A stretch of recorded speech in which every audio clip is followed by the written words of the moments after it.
ভাঙতেছে, এখনো যে ভাঙা দিছে, ভাঙার আতঙ্কতে আমি যে গাছপালাগুলো সব দেখে ফেলাইছি। বৈশাখ মাস আসার আগেই নদীতে জোয়ার এসে চলতি মাসে কেউ বা গেলেও নদীতে ভেঙে চলে যাইতেছে। নদীতে জোয়ার ওই বাড়ার কারণে এমন একটা অবস্থা, প্রচুর ভাঙনচুর হয়েছে।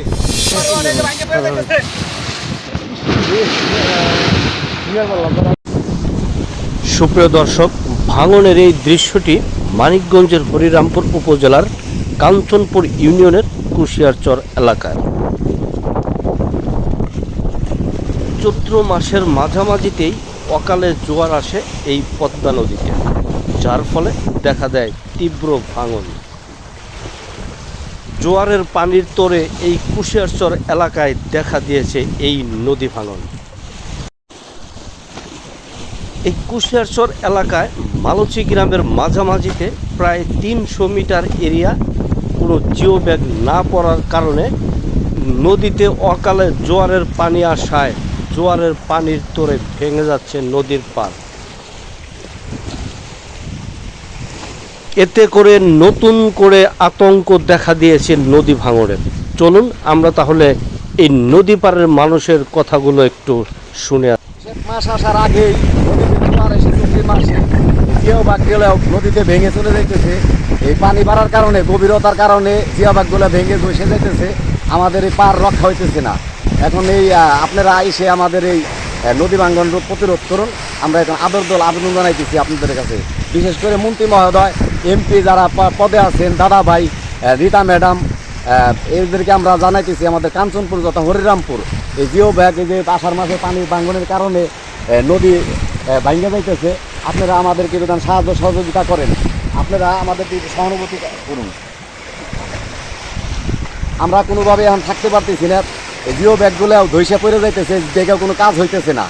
এই পানি বাড়ার কারণে, বাতাসের কারণে প্রচুর ভাঙন লেগে গেছে।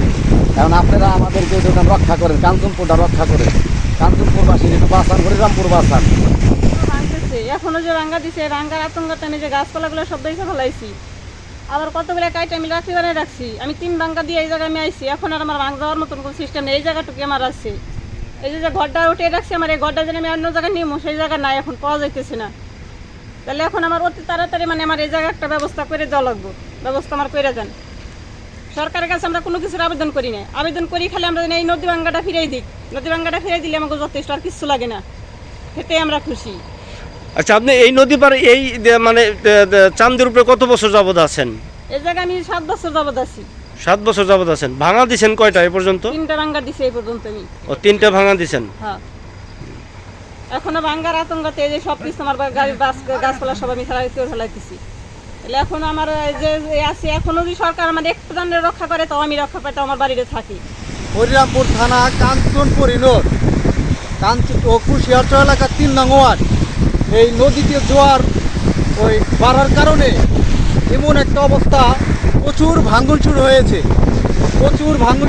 যে সাবেক যে জিও ব্যাগগুলো ছিল সব ধসে সব নদীতে বিলীন হয়ে গেছে।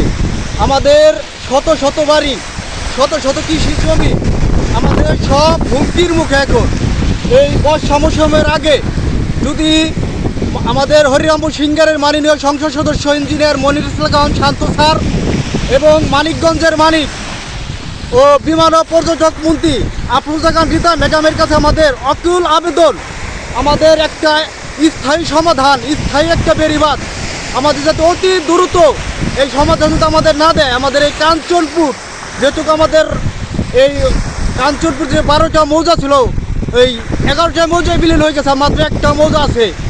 এই একটা মৌজাও তো বিলীন হয়ে যাবে যদি অতি তাড়াতাড়ি যদি আমাদের স্থায়ী একটা সমাধান না দেয়। আমাদের একটাই দাবি, আমাদের এই নির্লিপ সাহায্য, আমাদের কাঞ্চনপুরবাসী নির্লিপ সাহায্য কিছুই চাওয়ার নাই। আমাদের একটাই দাবি, স্থায়ী বেড়িবাঁধ। স্থায়ী বেড়িবাঁধ যদি না দেয়, আমাদের এই কাঞ্চন অবশিষ্ট যে জায়গা, অবশিষ্ট যে মানুষ, অসহায় মানুষ, সব কিছু বিলীন হয়ে যাবে। আমাদের একটাই চাওয়া, আমাদের আর কিছুই চাওয়া নাই এই সরকারের কাছে। আমাদের এমন একটা ভাগ্য, আমাদের মানিকগঞ্জে মন্ত্রিত্ব পেয়েছি, আমরা এই মন্ত্রিত্ব আমরা কাজে লাগাতে চাই।